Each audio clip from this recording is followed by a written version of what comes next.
Hola amigos, ¿cómo están? Bienvenidos a un nuevo episodio de Mate Brick, este espacio en el que la idea es conversar sobre asuntos relacionados con la Biblia, el ministerio, la vida cristiana y hacerlo de una manera distendida. Generalmente los temas que proponemos son cosas en las que vengo pensando en el último tiempo, la última semana, quizás los últimos días, a través de noticias que veo o comentarios que ustedes me hacen, y de ahí surgen las conversaciones. Y hoy por eso vamos a hablar de esto que viste en la miniatura o en el título de este video. Todo liderazgo, cuando hablamos de la iglesia, todo liderazgo debe ser pastoral. Antes que nos metamos de lleno en el tema, te invito a suscribirte a este canal y a seguirme en las redes sociales y también a visitar mi sitio web para encontrar herramientas, contenido que estamos generando para ayudarte en tu vida cristiana y en tu ministerio. Todo eso lo podés encontrar en los enlaces de aquí abajo. Si estás escuchando este podcast en Spotify, te agradecemos también por estar en esa plataforma y te invito a seguirme en Instagram, @lucasmigueltorres con Z al final. Ahora sí, el tema que nos ocupa hoy. Cuando hablamos de la iglesia, todo liderazgo tiene que ser pastoral.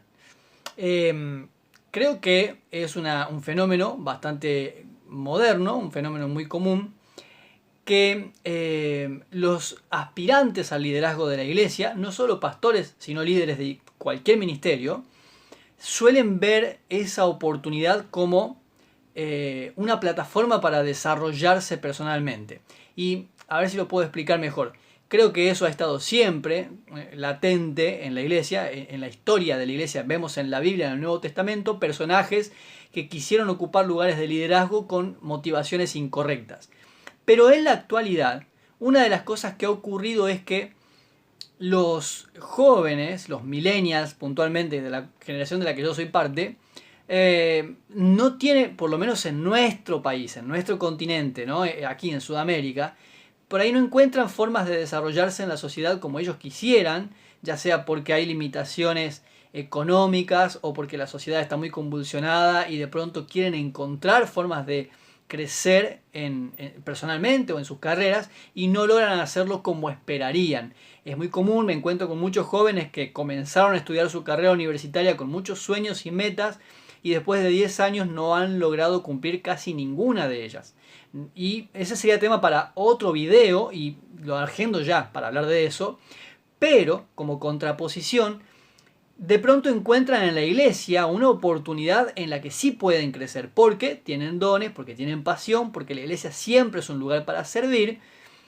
Pero al canalizar eso que no lograron hacer en sus metas personales a la iglesia o en el liderazgo se convierte entonces en una plataforma para crecer y desarrollarse. Por supuesto que hay excepciones a esto que estoy diciendo, pero es una descripción general de lo que hemos venido viendo en los últimos años. ¿Y eso qué significa? Bueno, que en los distintos contextos en los que estuvimos, incluso trabajando en institutos de formación ministerial y teológica, hemos visto que muchos de los jóvenes que ingresan no siempre tienen un llamado pastoral. A veces tienen deseos genuinos de servir y a veces, como te dije recién, deseos de desarrollarse personalmente, pero no una vocación pastoral. Y creo que tenemos que comenzar por recordar que la iglesia en general tiene un llamado a cumplir una función pastoral.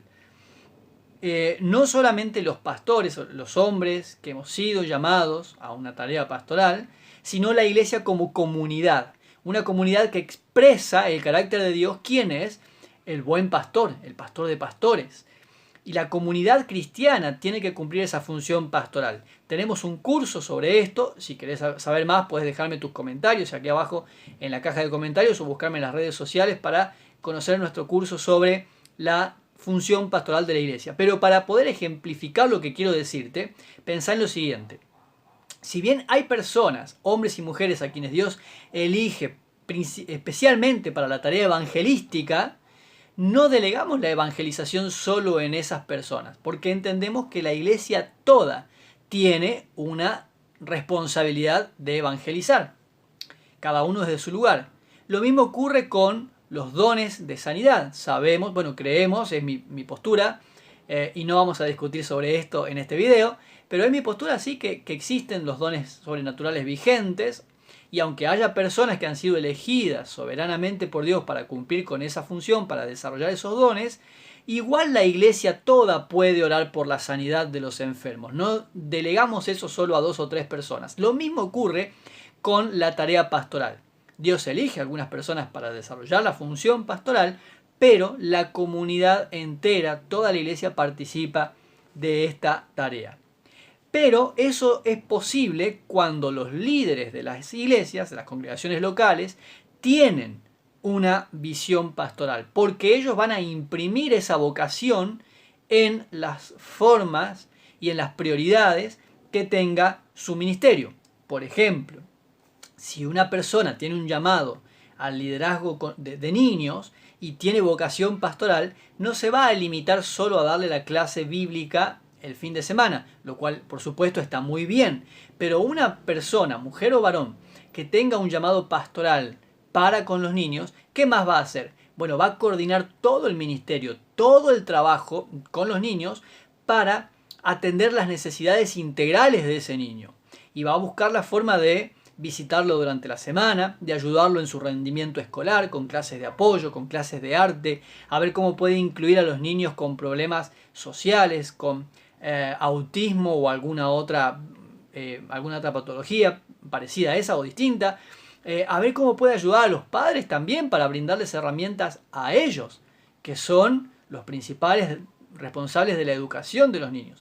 Y va a tener esta mirada pastoral planificando el ministerio para, una palabra que usamos nosotros, un ministerio holístico, es decir, que abarque todas las áreas del desarrollo del niño.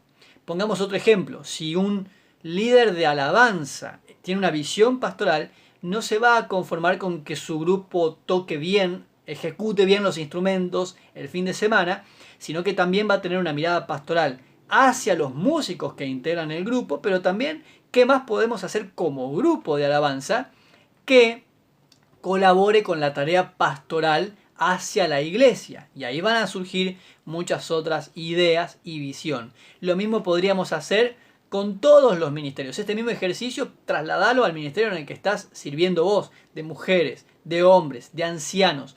La economía, los responsables, los administradores de la economía de la iglesia, si tienen una visión pastoral, van a ordenar la economía en función de, bueno, eso, cómo podemos usar los recursos para que la tarea pastoral de la iglesia sea más efectiva y más eficiente. Van a valorar el balance no por cuánto saldo hay en caja, sino por las riquezas espirituales, las ventajas. Tal vez quede en déficit la caja, pero van a poder mirar cuál fue el crecimiento espiritual de la iglesia por medio del ejercicio de sus ministerios. Entonces, una visión pastoral, una vocación pastoral, es importantísima para que el liderazgo de la iglesia traslade eso a la forma en que ejecuta el ministerio. Y el resto de los hermanos, de los hombres y mujeres que sirven con sus dones, van a poder alinearse a esa visión pastoral. Pero sí, tenemos que recordar que la iglesia toda tiene una tarea pastoral. Te lo digo al revés. ¿Qué pasa cuando esto no ocurre? En nuestra experiencia, lo que encontramos es que nosotros estamos tratando de llevar adelante una tarea pastoral y de pronto los líderes que no han entendido eso todavía toman decisiones y hacen las cosas de tal manera que nos perjudica esa tarea pastoral, que nos socava el trabajo, porque estamos tratando de llevar adelante el crecimiento del creyente, de su familia o de la comunidad hacia una meta, y de repente las decisiones traban ese proceso. Te podría contar muchos ejemplos, pero no lo quiero hacer ahora para evitar herir susceptibilidades. Pero creo que en el desarrollo del video lo vas a ir entendiendo. Me gustaría invitarte a que pienses que originalmente los 2 primeros ministerios de la iglesia registrados oficialmente en la Biblia son el ministerio apostólico, que está ordenado por Jesús y son los 12 encargados de trasladar, de transmitir la doctrina de una generación a la siguiente, de poner los fundamentos bíblicos y teológicos, o bueno, de hecho, de producir la Biblia. Ellos la estaban escribiendo aunque no eran conscientes de eso, ¿no? De producir el Nuevo Testamento. Está claro que la unción del Señor y la responsabilidad de los apóstoles estaba principalmente en eso, en plantar iglesias, fortalecer el liderazgo, la siguiente generación de cristianos. El segundo ministerio que vemos surgir y que es el primero que tiene ordenación apostólica es el de los diáconos. Y nosotros habitualmente pensamos en los diáconos como los hermanos y hermanas que atienden a la gente en la puerta, que acomodan las sillas y que barren la iglesia. Pero cuando originalmente se fundó este ministerio, el diaconado estaba encargado de atender las necesidades sociales, económicas, materiales de los creyentes. Y esa siempre ha sido una prioridad para la iglesia cristiana, porque así fue como los apóstoles recibieron el ministerio de Jesús. Jesús predicaba el reino de Dios y enseñaba, pero también atendía las otras necesidades de las personas que se acercaban a él, sanando a los enfermos, liberando a los endemoniados, alimentando a los pobres, ¿no? Trayendo consuelo a la mujer que había sido traicionada por su esposo o a la viuda que había perdido un hijo. Milagrosamente resucitando el hijo, por supuesto, o también consolando de otras maneras. Pero los apóstoles y los primeros cristianos entendieron que atender las necesidades de todas las necesidades de la gente es una responsabilidad de la iglesia, y eso también es pastorear. Imagínate si viene una persona con hambre y yo le predico la palabra y oro por esa persona, pero no hago nada más. La tarea pastoral no ha sido completa porque no he cumplido con el mandato del Señor de atender a todas las necesidades de esa persona. Por supuesto, Cristo es el único que puede saciar las necesidades profundas y reales, pero como iglesia tenemos algo más que hacer. Y los diáconos estaban encargados de hacer eso. Y qué curioso, porque luego vemos que los diáconos también predicaban la palabra. No solamente lo vemos en Hechos 6, 7 y 8 a través del ejemplo de Esteban y de Felipe, sino que en las instrucciones que Pablo le da a Timoteo y a Tito, le pide que los requisitos de los diáconos a tener en cuenta sean tales, porque los diáconos también tenían la posibilidad de enseñar la escritura, de enseñar la palabra. Pero, qué interesante es que la responsabilidad principal de estos diáconos complementaba la de los apóstoles, ancianos y obispos de las iglesias. Se les transmitía la doctrina, se les enseñaba el evangelio a los nuevos creyentes, por supuesto, para edificar sus vidas espirituales, sin descuidar también las otras áreas. Por supuesto, ahí me suena mi celular mientras estamos grabando, por supuesto que a todo esto vos podés decir, bueno, pero la iglesia en ese momento era muy escueta, no había evolucionado como estructura, como organización. Tenés razón. Digamos que ese fue el modelo básico. Avancemos en el Nuevo Testamento y nos encontramos ya con un desarrollo mayor de la iglesia en las cartas apostólicas. Pensemos por ejemplo en Efesios capítulo 4, donde se mencionan los 5 ministerios, o 4 según sea tu interpretación, si los pastores y maestros son un solo ministerio o eran 2, no importa. Todos los ministerios, dice el mismo texto de Efesios capítulo 4 desde el versículo 7 en adelante, que los ministerios fueron constituidos por el Señor Jesús para la edificación de los creyentes hasta que todos lleguemos a la estatura de Cristo. Entonces, edificar a la iglesia para que todos avancemos hacia la meta, que es Cristo mismo, es la tarea pastoral. En eso consiste justamente la tarea pastoral, no en gerenciar actividades. La tarea pastoral no es la de un CEO, la de un gerente o de un coordinador de actividades o de programas, sino la de edificar la vida espiritual de los creyentes. Pensá en el modelo original. Cuando nosotros pensamos en pastor, tenemos que trasladarnos a el uso que le daban en tiempos bíblicos y en la cultura bíblica a la tarea pastoral. ¿Y cómo era el trabajo del pastor? Este se iba al campo con las ovejas, vivía con ellas, en medio de ellas, dormía a la intemperie, expuesto a los mismos peligros que las ovejas, y su función pastoral era protegerlas y estar con ellas para proveerles pastos que puedan comer, agua que puedan tomar, un lugar seguro donde descansar para que crezcan y se desarrollen sanas y seguras. Ese es el modelo, porque así es Dios con nosotros. El primer y el mayor pastor de todos es Dios, y entonces nos deja después a nosotros el ejemplo y nos dice, en la imagen de tarea pastoral, es esta: habitar con las ovejas, estar con ellas para proveerles, bueno, para que sea Dios, por supuesto, quien les provea a través de nosotros el alimento y el descanso y el refugio que necesitan para crecer saludablemente. Entonces, generar actividades o coordinar o gestionar programas no es la tarea principal del liderazgo de la iglesia. Porque si tenemos programas atractivos, pero no acompañamos a la gente, no los estamos pastoreando. Pensemos en los jóvenes. Si vienen a nuestras reuniones y son reuniones divertidas, donde hay dinámicas, donde hay música, se sienten bien, pero durante la semana no los ayudamos en su relación con sus padres, en sus relaciones sentimentales, en sus hábitos ocultos, en sus pecados, sus luchas, en su duelo, en las crisis de fe que tienen en la universidad. Si no estamos ahí para acompañarlos, no estamos haciendo la tarea pastoral.